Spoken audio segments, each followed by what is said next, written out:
We're recording the interview of Michael Vanderveen. This interview is being conducted by Ericka Carter and is being recorded at the Wright State University in the New Media Incubator. It is 11:35 on June 15th, 2018. Thank you so much for coming.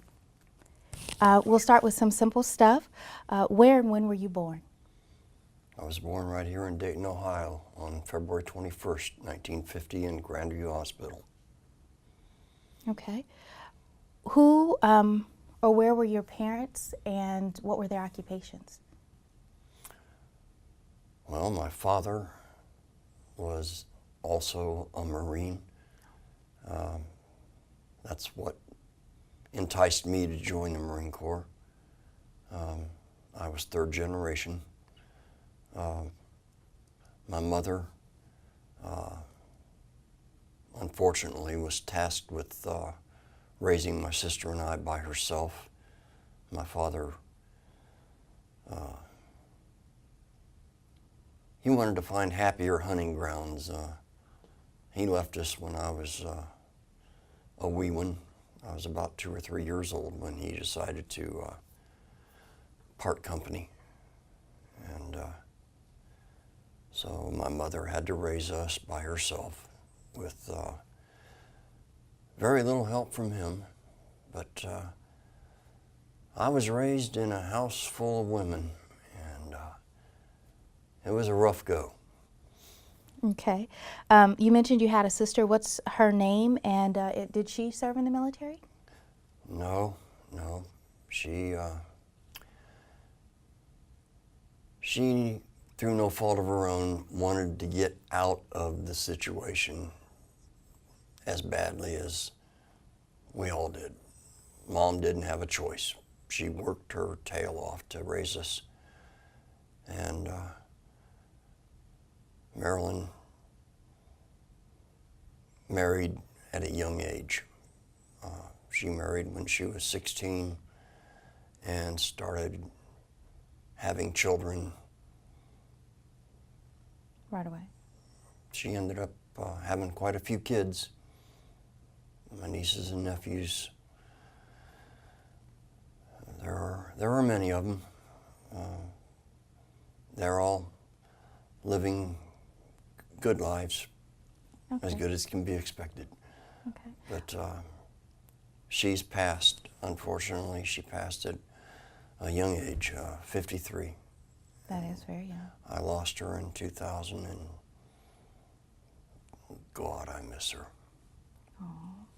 She was my only sister, my only sibling at all, and fought like cats and dogs when we were kids, but we grew very close. And, Okay. What were you doing before you entered the service? Well, we had to move a few times,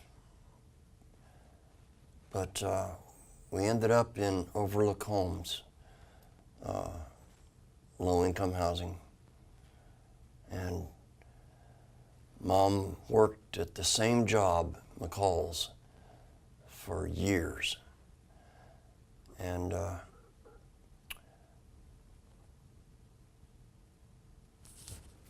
Okay. I'm sorry. No, go ahead. School was, I learned easy. I consider myself pretty smart, but being raised in the way that I was, with no father figure, I was bullied. Oh, I'm sorry to hear that. And I was skinny. I grew tall, but I ran. I guess you could say I was the Forrest Gump of my time. When I joined the Marines on my 18th birthday, I was 6'7" and a quarter, and I only weighed 125 pounds. If you can imagine a person who could stand sideways and stick his tongue out. I looked like a zipper. Oh my goodness. I was skinny, but I could run. I could run all day. Okay. Were you enlisted or I enlisted on my 18th birthday. so you were not drafted? That No, was ma'am. an active choice. Okay. Well, thank you so much for that. And you chose the Marines because your father was a Marine. My father and his father before him. That's what got me in. I had to get a congressman to sign me in. Really? Yes. I wanted to go into the Marine Corps. I did not want to go into the Army or the Air Force or the Navy. No offense to the other services, but I wanted to be a Marine. Now, why did it take an act of Congress to get you into the, was there an active draft happening at the time? And so you might have been needed more? The draft was going on, Okay. but Okay. I didn't want to just get snatched up by Anybody? anybody. Okay. I wanted to go into the Marine Corps, and they had a height requirement limit, and that 1/4 inch made the difference. And they said no at first, and I got, at that time, Congressman Whalen, I believe his name was. I went to him, and he helped to get me in. Well, that is. And I was working at the time. I had been working for the training facility of Burger Chef. And my boss's name was also Chuck. And I had my day off for my birthday. And that's the day that I went down and signed the papers. And I went over to the Burger Chef, and I walked in, and I knew it was going to be a slow time when I walked in. And I went in and I said, Chuck just came in to say goodbye. And he looked at me and he says, goodbye? It's your day off. I'm going to see you tomorrow, right? And I said, no. I joined the Marines. And he gave me this blank stare, and he reached out and he slapped me. Oh my goodness. And he says, you stupid son of a, and Oh my. he says, don't you realize where you're going to be heading? I said, yeah, I think that's where I need to be going. And he actually started to cry, and he says, I was going to make you my assistant manager. And he says, I had to wait till you were 18 to give you that position. He says, I was going to give you the assistant manager's position as soon as you walked in tomorrow. I was going to make you my assistant manager. You've just rocked my world here. You've messed up my plans. I said, I'm sorry. And he reached out and he gave me a big hug, and he says, hang on a minute. And he went in and he wrote me a check, and he gave me a nice little bonus. Oh. And he said, you know, he wished me the best. And Okay. So you said goodbye to Chuck, and then you departed for San Diego, MCRD, and stepped on those yellow footprints at 4 a.m. on the 22nd. Well, actually, it was the 23rd of February, 1968. Okay. And Hell Week started. Can you tell me about that? Are there any drill instructors that you still remember that stick out in your mind? I remember every one of them, save one. One we called Barney, because he reminded everybody so much of Barney Fife. We made fun of him behind his back. Oh, isn't it? Okay. But Sergeant Stafford was our senior drill instructor. Sergeant Spray was the junior drill instructor. That other guy that I can't remember, because nobody had any respect for him. He was Barney. That's what everybody called him. And then the platoon commander was Gunnery Sergeant, or no, I'm sorry, Master Gunnery Sergeant Montgomery. And I'll never forget them. They turned me into a Marine and a man. And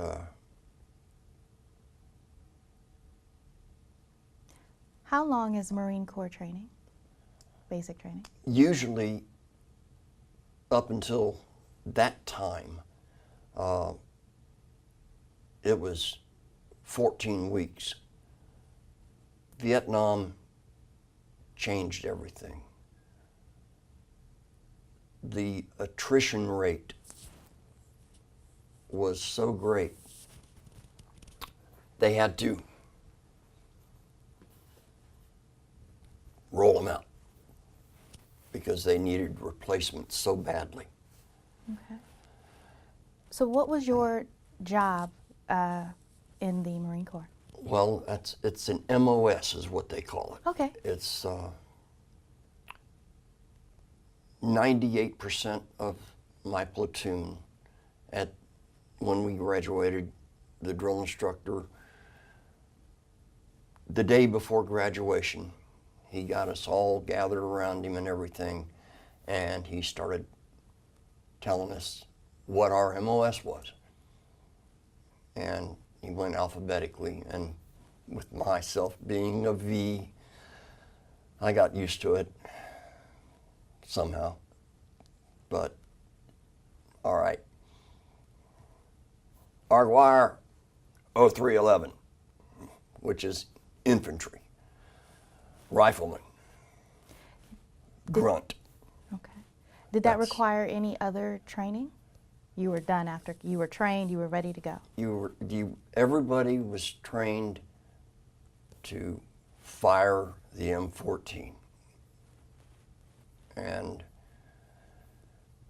you were taken to a place called Edson Range, and you fired the M14, and you did something called qualifying.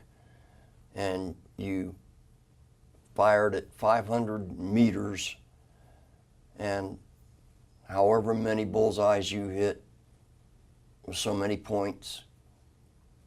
If you fired expert, you were given a pretty little cross rifles badge. If you see somebody with crossed rifles on their chest, they are an expert marksman, and so on. Well, I didn't fire expert. I fired the next rung down. Basically, you're trained to fire, to shoot. Everybody's trained to shoot. Every Marine is basically an infantryman. But there are some specialties that others had that made them into another field. There were a couple of guys that were put into tanks. There were a couple of guys that were put into the radio operations. But in Vietnam, at that time, everybody was 0311, 0311. You made it, 0311, so on and so forth. You look forward to being in the military. Was there any kind of hesitation, or was it easy for you to adapt to the military life? It wasn't easy, but the adaptation came around. By the time that I got to ITR, which is Infantry Training Regiment in Camp Pendleton, I realized pretty much at that time that I was going to make a go of it. I knew that then I was probably going to make the Marine Corps a career. You knew that early. Yes. That's amazing. If this hadn't happened to me, I'd have probably signed up for more. I'm not sure. I'd like to think that I'd have gone back to Vietnam for another tour, because I really felt for the population in South Vietnam. I really felt sorry for those people, because they were caught in the middle of a bunch of radicals that they wanted to make the whole country communist, and we wanted to keep that from happening. We basically wanted to make Vietnam like Korea is now. You know, yeah, great, you can have the North, keep South Vietnam The way it was. from the communist hold. Okay. And it just, it ended up at the risk of getting into a political thing. The politics in this country kept it from happening. They did not let us do our job. They held our hands back behind us. They would not let us do the things that we were trained to do. They said, you see that thing over there? You can't take that. It's a restricted target. You can't go and take that village over there, even though you know that there's a whole bunch of weapons and a whole bunch of things that are going to be used against you. You can't do anything about it. That had to be very frustrating. It was frustrating as all get out. Okay, so let's We're not going to get into that. Okay, let's go back a little bit. So Yes. you finished basic, you remember your drill instructors, that was a great experience, it changed your life. And then right directly after that, did you get sent over to Vietnam? Yes, it And was a then- direct bang, boom. And then where did you go when you arrived? Where were you stationed?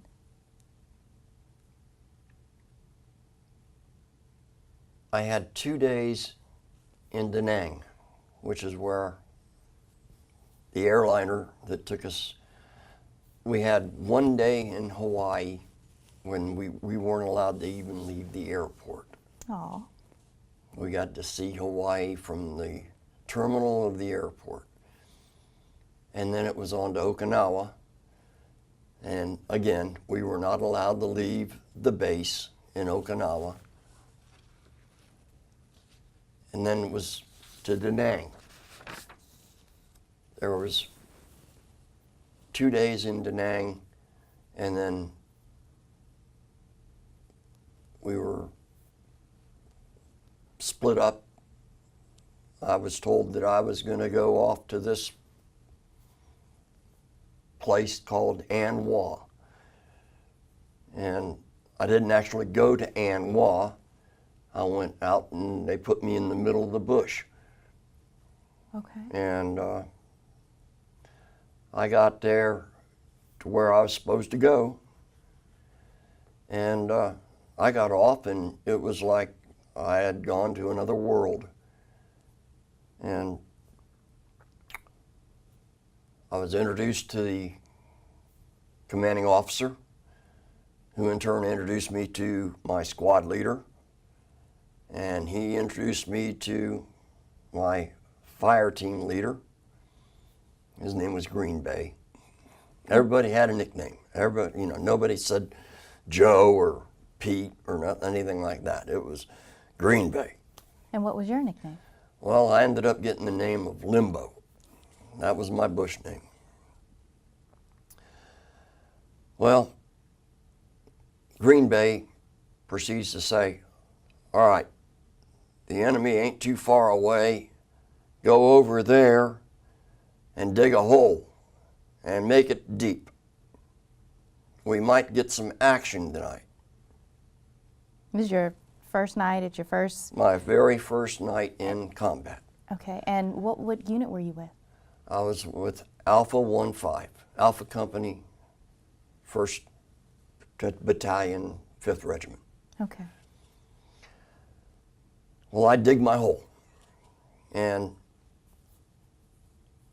you never forget your first night. At least I'll never forget it. When it got dark in the bush, I mean, tell you, it got dark. It was a moonless night. And I literally held my hand out like so, and I could not see my hand. It was black, dark. And I'm no sense in looking around. You couldn't see anything. And then I heard this drone. And I look up and I see this. It's an airplane. And I'm kind of getting mesmerized seeing this thing going around.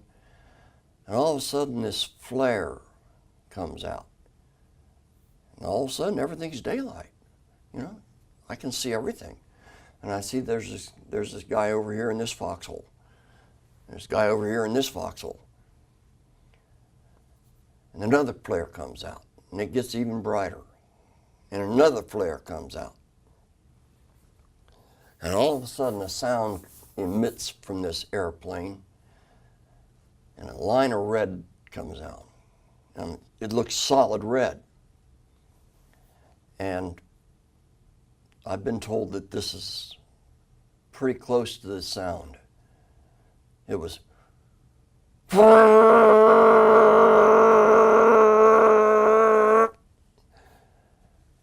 I'm trying to get my entire 6'7" and 1/4 inch body underneath my helmet. Oh. I'm scared shitless. Guy over to the right of me says, "Hey, what? You knew?" "Yeah." He says, "That's Puff. He's on our side. Long as he's around, we ain't got no worries." And he proceeds to tell me, but that's an airplane that has all these miniguns and this 20-millimeter cannon, and everything fires at the same time by some computer.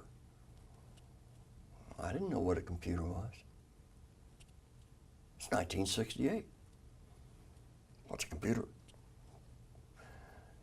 This thing can put down a round in every square inch of a football field in 3 minutes. My goodness.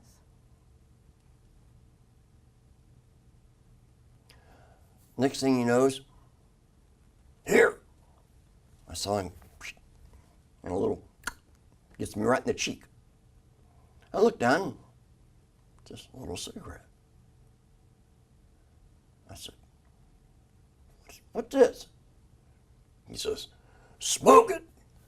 You ain't never going to get through this shit without it." It was a joint. Oh. Now, in my younger days, up to that point, my big thrill was to have somebody get us a quart of 3-2 Strohs, and we go up behind the dump at Overlook Homes and drink a quart of beer. I never heard of marijuana. I didn't know what it was.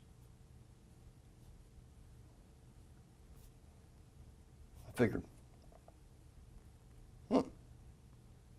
well, I lit it up. About 15 minutes later, I'm laid back in my foxhole just watching this old airplane fire this thing down. Wow. Well, I'm sorry to say that I found out what marijuana was. I did not smoke it very much at all. But that was my first experience with Puff the Magic Dragon and marijuana. Your very first day of contact. My cherry had been popped. In so many ways. That began my journey in Vietnam. And I proceeded to realize over the next few weeks that I had gone back in time about 100 years, because it's like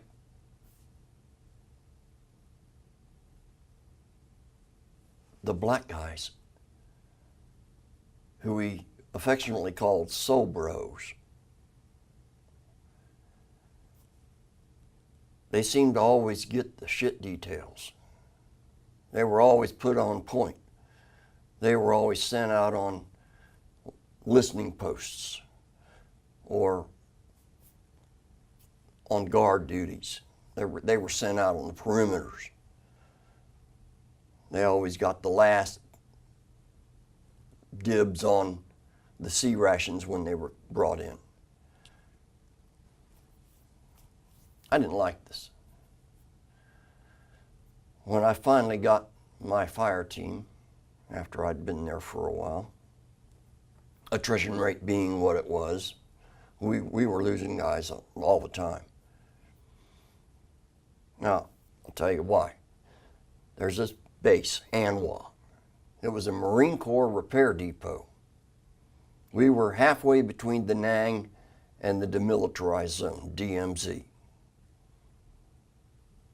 Our base was there to bring in any of the planes or helicopters that were too shot up to make it back to Da Nang. We had them land at our base. If we couldn't fix them, we'd strip them of their parts and destroy them, keep them out of Charlie's hands. Our job, Alpha 15's job, and a few other companies, circled Anwa. That was our job, just to go around in a big circle to protect the base. There was just wave after wave of Marines circling Anwa. And Charlie wanted that base bad. I'm sure. We were hit just about every night. And during the day, we'd move. And we lost guys.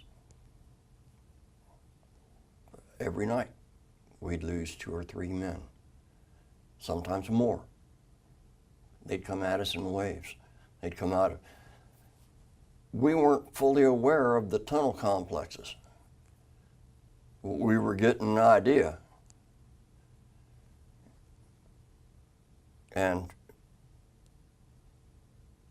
you basically, once you lost your greenery, once you stopped being an FNG, an effing new guy, you got the lay of the land, how things worked. You got more responsibility. Well, Did that come with rank? Not necessarily. slowly. Okay. I made PFC, and I just made Lance Corporal when I picked my little wound up here. Okay. In that 7 months that I was over there, I was shot. I was hit by a grenade. They didn't give me a Purple Heart for that one. They just plucked the shrapnel out of me and put me back on duty. Didn't even get reported. That was a story in itself. We were put out on a listening post. That is, 6 of us were put out, and we were stationed alongside this big wooden bunker. And there were 3 of us vets and 3 FNGs. They were green as all get out. They'd just come in 3 days prior. Well, we're sitting there, and there'd be 1 vet and 1 FNG awake while the other 4 slept. And that's the way it worked. after an hour, we'd wake up the guy that's replacing us. Well, it just so happened that me and this other guy it was our turn. Well, I was perfectly content with letting him doze off. I mean, I'd nudge him every now and then just to let him know, hey, you know, you can't go sleeping all through your watch. Wake up. Well, he was, and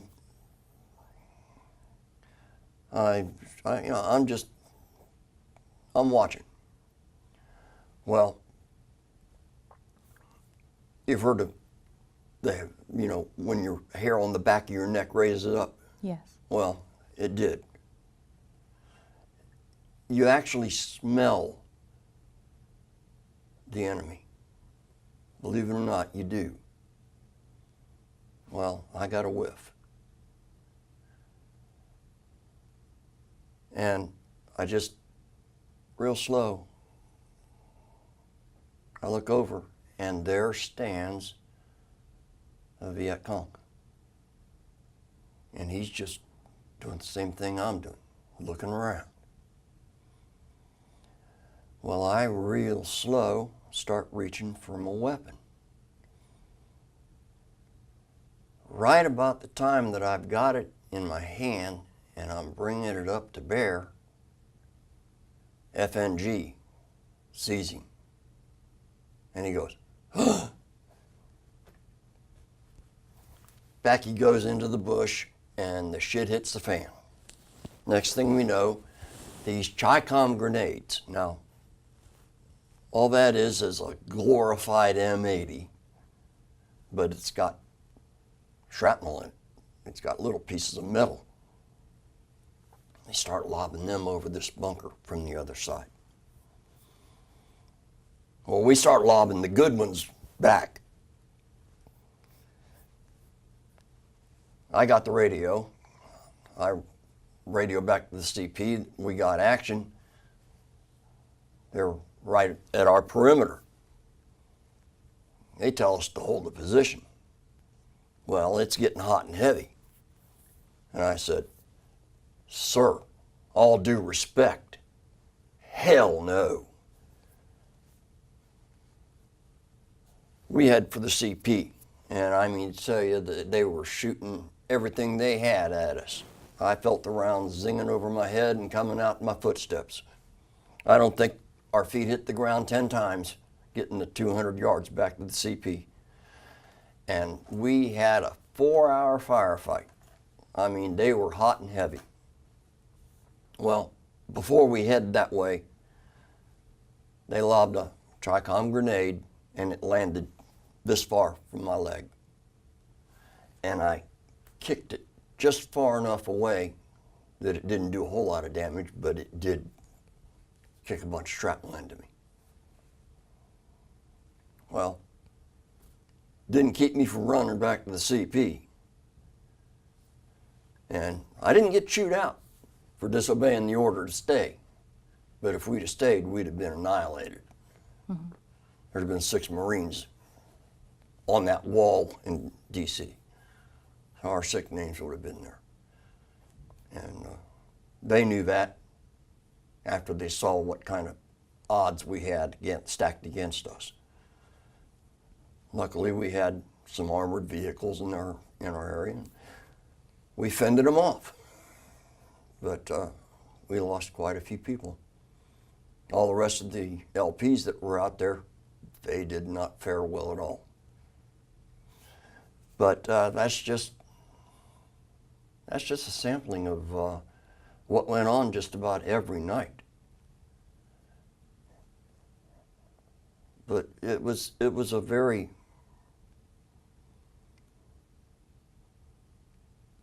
unfair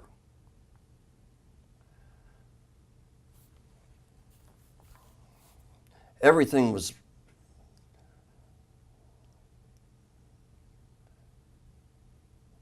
nothing was fair. Nothing was fair at all. not from our side and not from the war side. Did you make any friends or comrades during your stay in Vietnam? As tough as that might have been. I made some friends. One of the best friends that I had was a man named Vincent Venuti.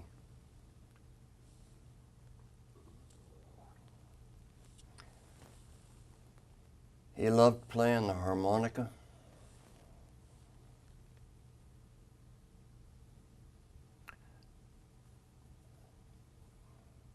He loved a good joke, as did I.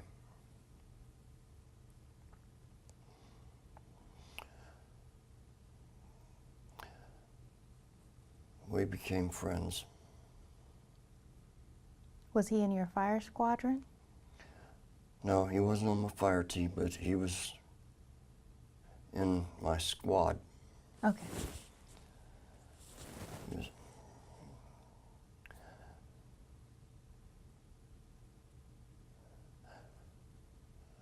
I have his dog tags. They were sent to me by his sister.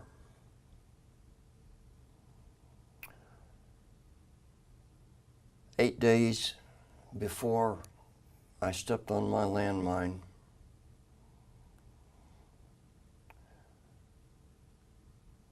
we were about ready to head out for the day's little field trip.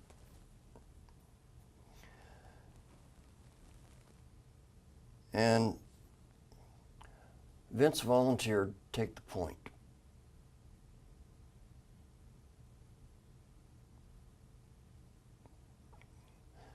And off he goes. Now,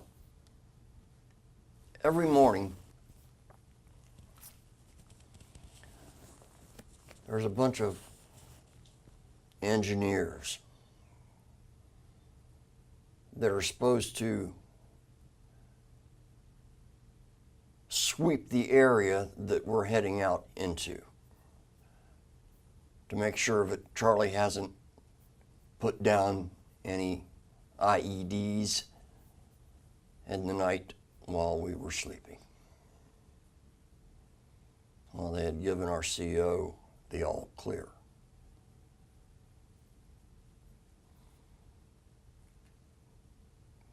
Well, Vince headed out. Hadn't headed out for 30 seconds. And we hear this horrible explosion.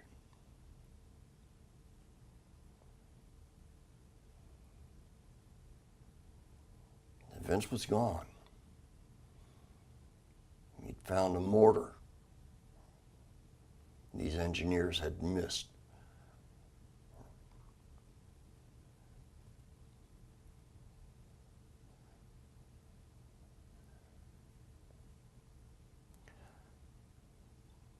I didn't make any more friends.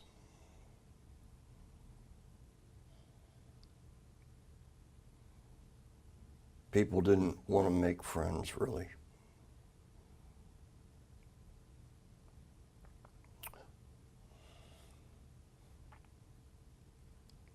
Okay. Cut it.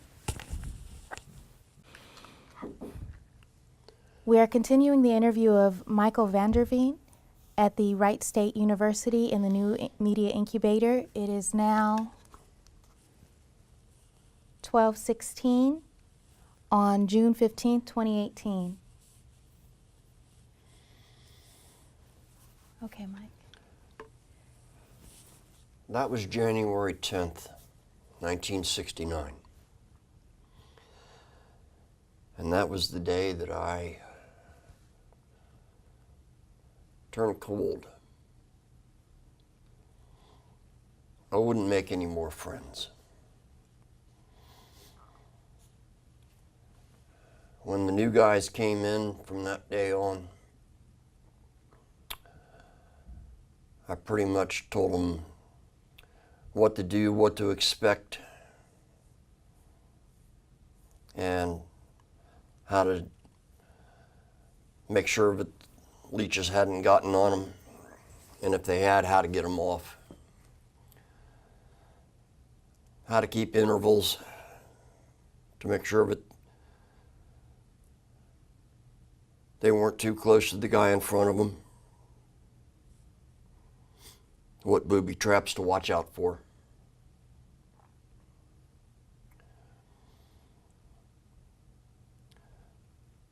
But every Veterans Day and every Memorial Day, I wear Vince's dog tags.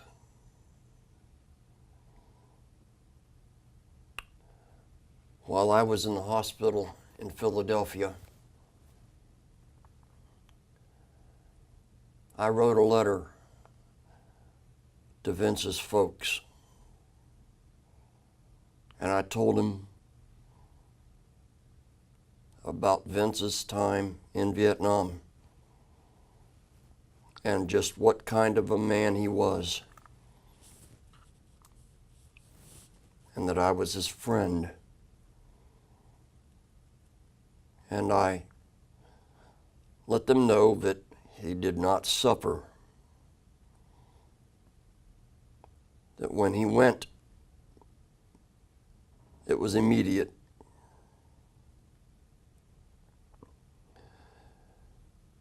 And that his friends were there. And I've been in touch with his sister and his brother, who unfortunately has suffered debilitating strokes. Unfortunately, I've never been able to meet them, although it's been in my plans. I'm not sure it'll ever come to be. Where do they live? Where do they live? In California. Okay. But Vince will always be in my mind, in my heart. Every time I visited the wall, either traveling wall or the memorial in D.C., I've always gotten an etching of Vincent Venuti. I know exactly where to go.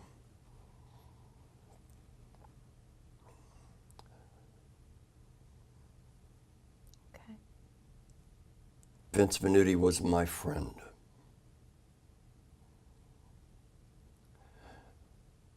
Thanks for listening. Okay. Now, after Vince and then you kept going, how much longer were you in Vietnam after that? January 18th, we had been in An Hoa, in the main base, for a day. The word came down that there was a large force coming in. And we were sent out through the back door. We were perched up against a large hill, and there was canopy, which is a large forested area. You had to hack your way through it with your machete. Well, that's the way we went out. Unbeknownst to us, it was full of booby traps laid down by the French. Uncharted.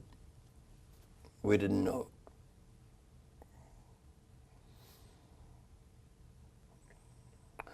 And guys started dying or getting wounded.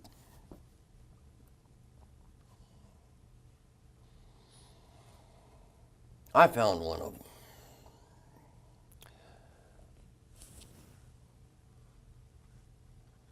It was, I was told that it was a French box mine.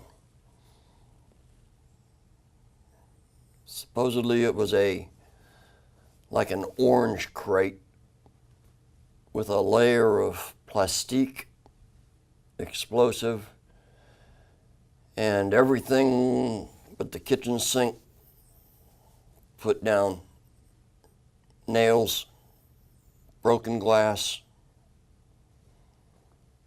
anything that would make a nice projectile laid on top of it.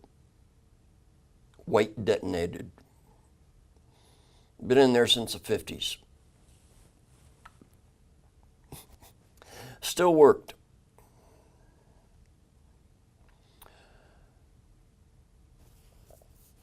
I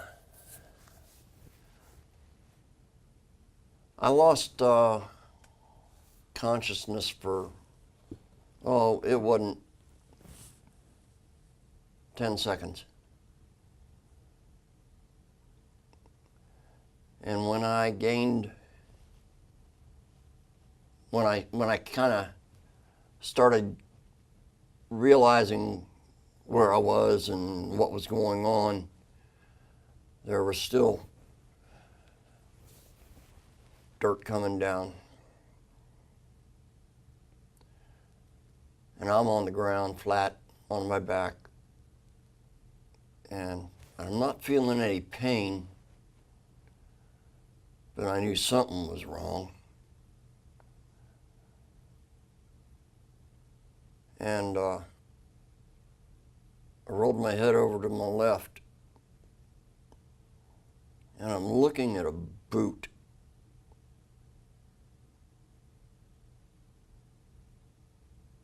And I realized it was mine.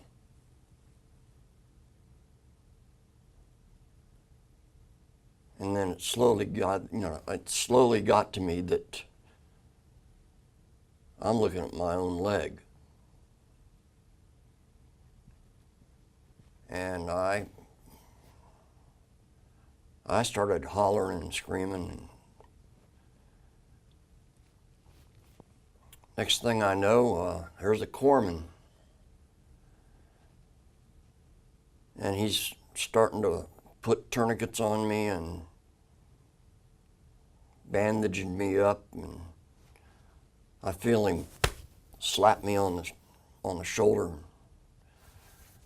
They're equipped with these little packets of morphine in a squeeze thing, and got a needle, and they put these things like so, and when they do that, it puts the morphine into you quick. And he wraps me up and bandages me as best he can, but he's got other people to take care of because this thing exploded out in all directions. I was the main recipient, but it took out 4 other Marines. Unfortunately, the guy behind me was an FNG, and he was right on my tail. It killed him. That's a guilt that stays with me to the day. He screwed up. He didn't follow protocol. But still, I'm haunted. I didn't even know his name.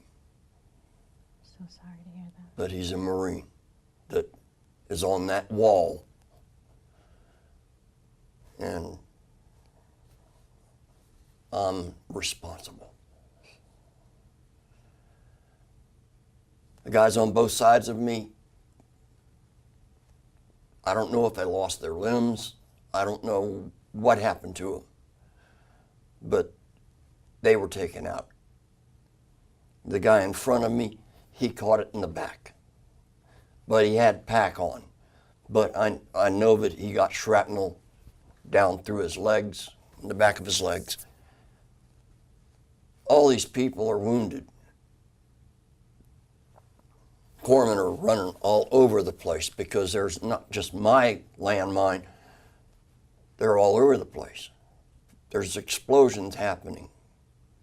These corpsmen are running around like a one-legged man in an ass-kicking contest. They are busy.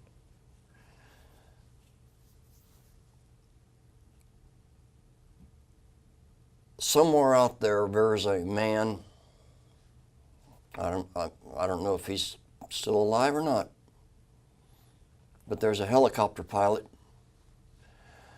that came into a very hot LZ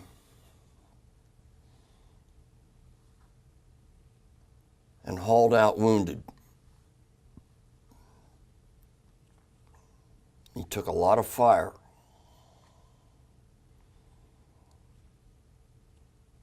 But he took me and many other Marines out of that hellhole. And if he didn't receive the CMH or the Navy Cross, I'd like to know why. But he got me out of there. And I found out just a few years back at the reunion in Kokomo, Indiana, that after I was taken off the field,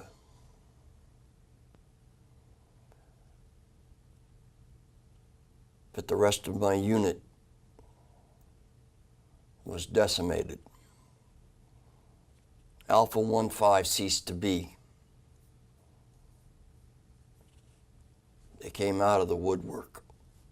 They came out of their tunnels. They came out of everything and just overwhelmed my unit. They killed everybody. I believe that I was the last person taken off that field. My last words to my CO was, see you in the newspapers.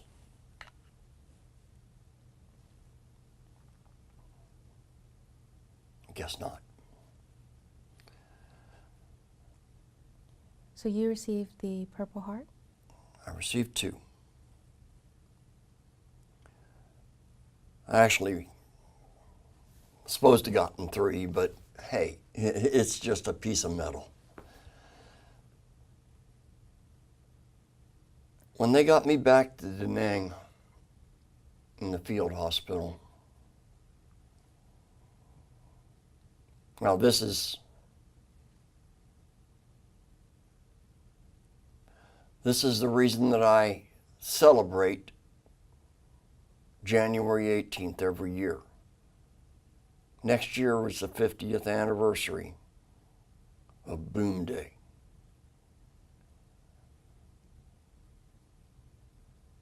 When they got me to Da Nang, started performing their meatball surgery, they lost me.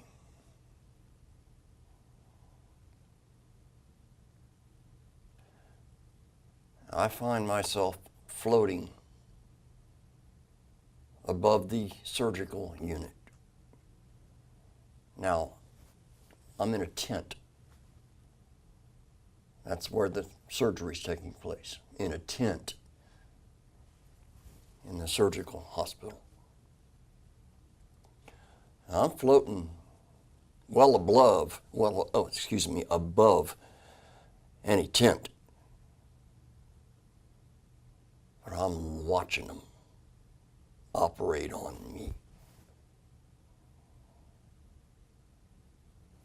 Now I turn around, I roll over, and I'm looking at the brightest light that I've ever seen, brighter than the sun. But it doesn't hurt my eyes. And I'm seeing shadows figures. Now we're going to go back to the early 50s when I was being raised by my grandparents and my mom. My great-grandfather was living. He suffered from dementia, what we call Alzheimer's now. Now, this man, whenever he would leave the house, he wore this floppy brim fedora. That's how I remember that old man. And one of these figures that I see has that floppy brim fedora. Now this man died when I was 9 years old. First funeral I ever went to.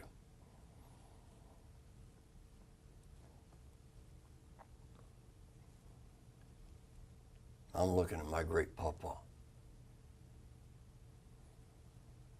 And I start to reach out to him. This figure holds his hand up and points back. I roll back over. And just as this doctor, whom I saw clear as day, is grabbing these defibrillator paddles, they got my chest wide open. They're applying these things directly to my heart. And they did it once. And this sound comes to my head like a vacuum cleaner. And it pushes me further up. And I turn back around and I'm closer yet to my great-grandfather. Now I can almost see his face, but it's still like ghost figures. He's still pointing back down. I turn around again, and they hit me again with these defibrillators, and the noise got louder and pushed me up a little further. And I'm almost within reach of this figure. And he's smiling. And I'm seeing the light. And he's pointing back down, holding his hand up, pointing back down.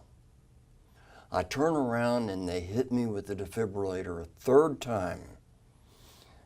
And the vacuum sound went whoosh. I came to, I'm in a bed. A preacher is at the end of the bed with a Bible open, reading words. There's a doctor and a nurse on both sides of the bed, and I got wires and needles in my arms, and they're all working. And the nurse on this side sees that my eyes are open. And she nudges the doctor. And Lance Corporal Vanderveen, we didn't think we were going to ever talk to you again. And the preacher looks up and he says, well, good morning. I said, good morning. Where am I? He says, don't you know? You're in Da Nang. I said, okay.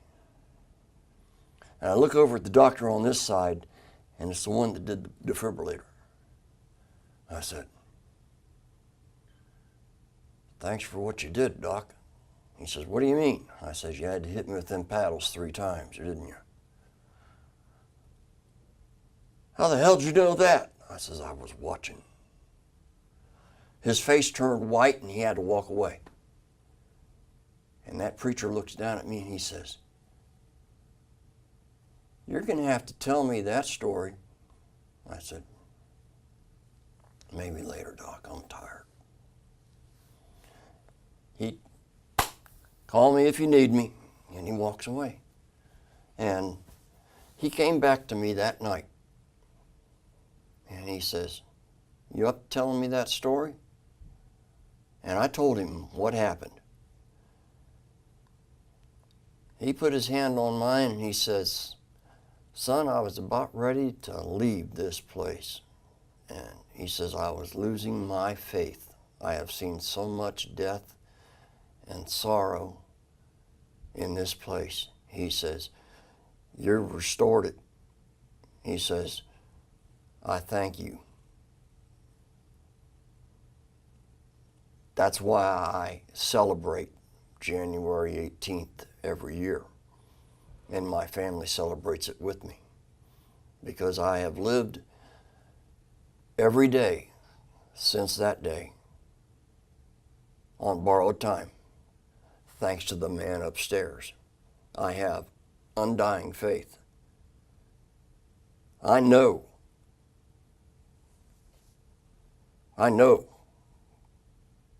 there is a God up in heaven, and he let me know that day, you got to believe. That is amazing. And that's my story.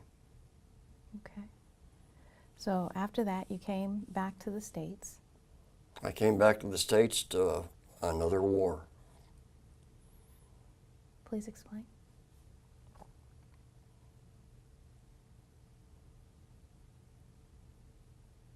If you can.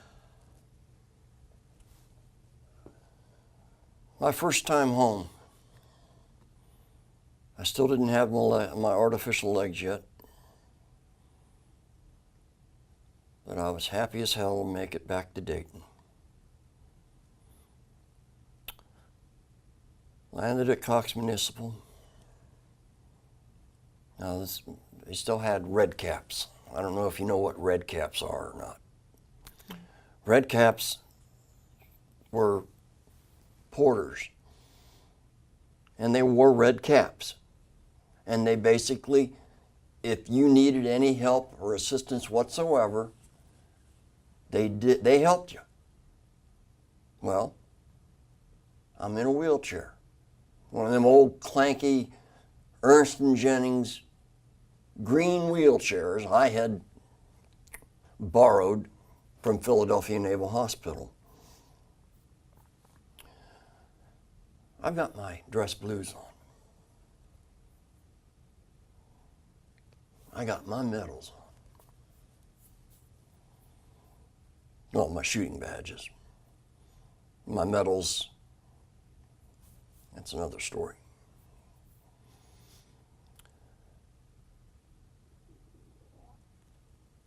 We came by this little shop where they had cigarettes and soda and all that. There was no such thing as wheelchair accessible anything. That came later. Well, I asked this man if he would kindly go in and get me a pack of smokes, a soda pop, and a candy bar. After giving him the specifics as to the brand of cigarettes and the type of candy bar, I give him a couple bucks. Prices were good then. He goes in. Well, I'm sitting there looking out the window and everything, and this young lady in a muumuu. You know what a muumuu is? I do. Okay. Well, this lady with a baby in her arms wearing this muumuu, she strolls up to me. You in Vietnam? Yes, ma'am. She spit right in the middle of my chest. I saw red. This happened just as the porter coming out of the store. And he dropped everything and grabbed my shoulders because I was about to launch myself out of that wheelchair, and all I saw was this lady spitting on my dress blues.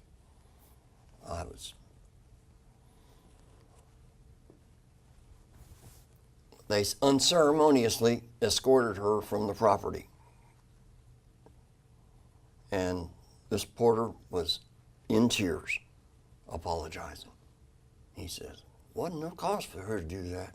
No cause whatsoever. And I then started realizing as I was leaving the property in a cab, there was shit being thrown at that cab. People were protesting anything in a uniform. It was horrible. I'm so sorry you had to So endure that. many people were so avidly opposed to the war in Vietnam, it didn't matter that you'd damn near lost your life. I found out later that they were actually cheering as they were unloading bodies.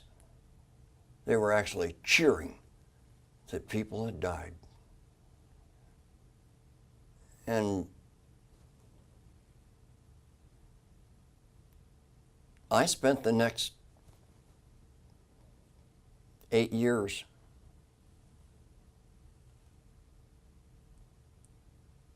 wasting my life. I drank myself damn near to death. Drinking, doing drugs, I didn't care. If nobody else cared, why should I? I damn near killed myself. I had gone over to fight for what I thought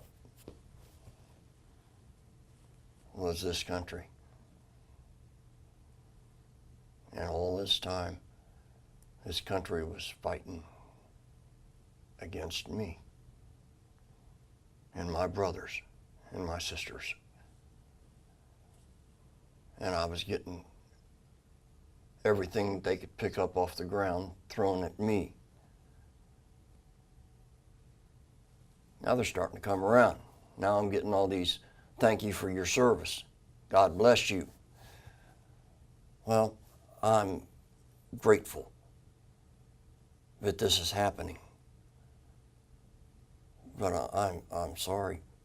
Where were you 45 years ago when I needed somebody to open your arms? I was in bad shape. And to have you spitting on me and calling me names, and my own family felt the same way. I mean, my mom was my mom. But she wanted to baby me. She wanted to, she was doing everything, you know. I couldn't even, after I got my legs, and I wanted to show, hey, I can walk. Look at me. Oh, you sit right there. I'll go and get you a soda. I'll go and get you a glass of water. You don't have to move. That made me angry. Oh. I need to walk. Don't you understand? It's just, I was fighting battle after battle. I learned to walk down at John Bryant State Park. I walked the trail.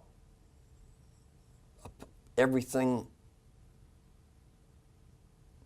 they told me not to do, I did. Don't walk on uneven ground. Don't walk on rocks. Don't walk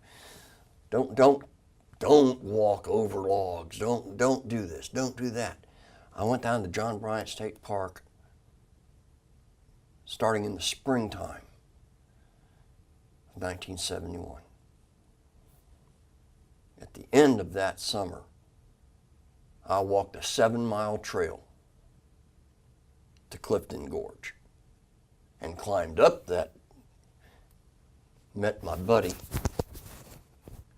and we went to Young's Dairy and had a milkshake. Now he's gone. I've lost so many friends since then. I've outlived them. But, you know, now I'm starting to have survivor's guilt because all my friends, they're dying. And here I am, I should have died in '69. And I'm outliving them. I just... Well, I'm very happy you're here. I'm grateful. I'm grateful beyond words. I've got 6 kids. Now I've got 6 grandkids. They told me I wouldn't have any children because of all the damage that had been done to my insides. Over 75 surgeries under my belt.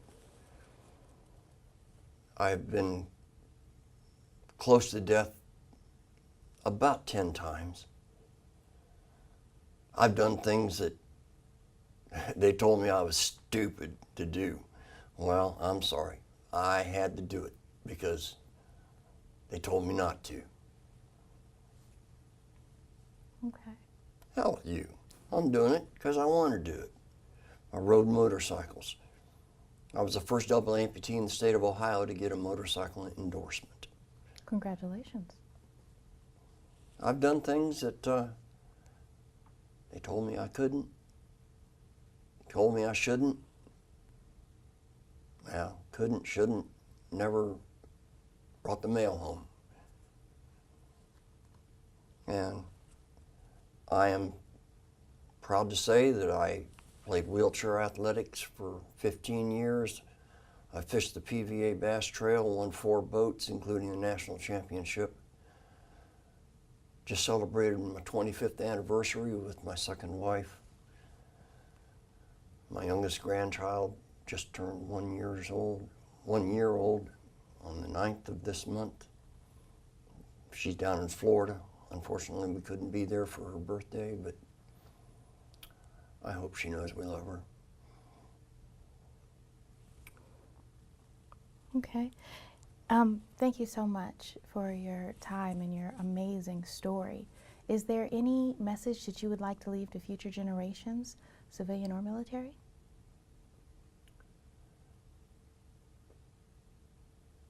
Pick your service wisely. Let your heart be your guide. If you like the water, join the Navy. If you like the air, join the Air Force. If you like to fight, join the Marines or the Army. But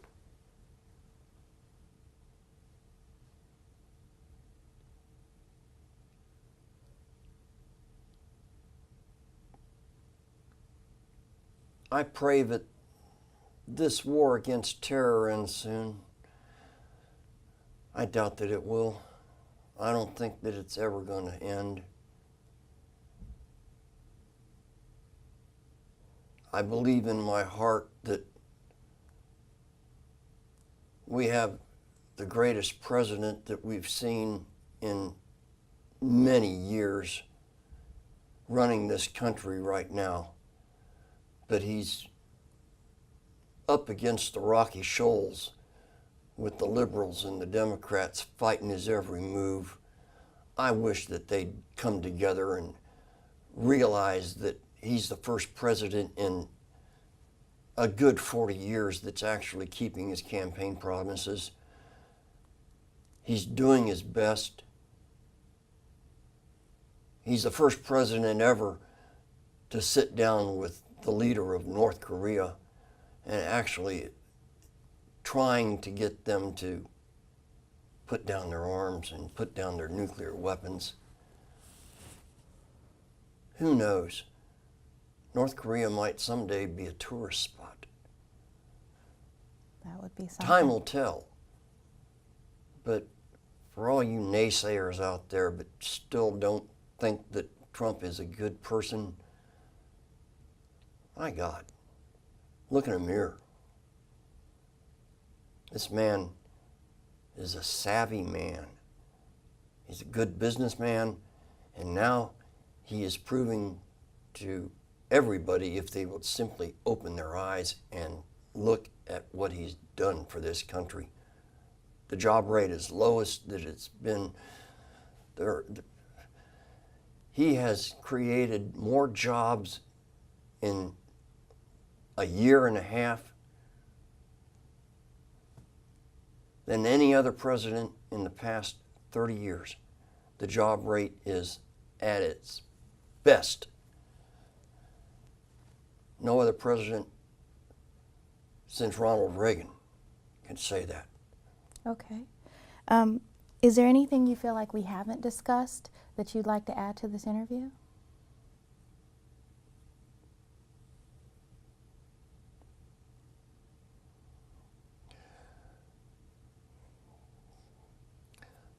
I'd like to talk about the drug situation, but that's not anything, that doesn't have anything to do with this. My son is serving time right now over the drugs, and that's torn my heart out.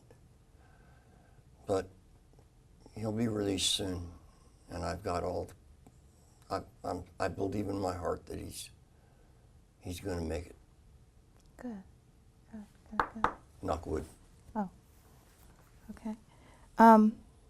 Well, I'd like to thank you so much for your time and your My pleasure. great story. I'd like to conclude this interview with Michael Vanderveen.